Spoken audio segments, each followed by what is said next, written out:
मूल तालुक्यात भूकंपाचे झटके सीसीटीव्ही कॅमेऱ्यामध्ये कैद। मूल शहरात आज भूकंपाचा सौम्य धक्का बसला। यामुळे शहरात काहीसे भीतीचे वातावरण निर्माण झाले। भूकंपाच्या धक्क्यामुळे कोणतीही हानी झाल्याचं अजूनपर्यंत वृत्त नसून भिंती हलणे, टेबल, घराचे सामान हलणे, टीना हलणे यासारख्या घटना घडल्याने समाज माध्यमात सांगितल्या जात आहे। भूकंपाचे झटके मूल येथील इको पार्क मधील रानवारा रेस्टॉरंट येथेही अनुभवायला मिळाल्याचं उमेशसिंह जिरे आणि मूल शहरातील अनेकांनी व्यक्त केलं आहे। भूकंपाचे झटके सीसीटीव्ही कॅमेऱ्यामध्ये कैद झाल्याचं दृश्य आपण बघू शकता।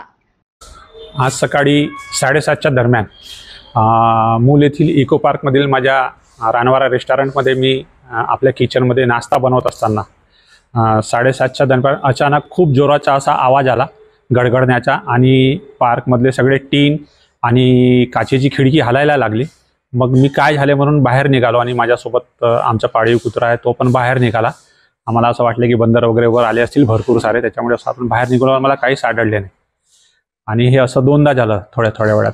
त्याच्यामुळे हा काय आहे प्रकार आहे मला नंतर समजलं की हा भूकंपाचा धक्का आहे।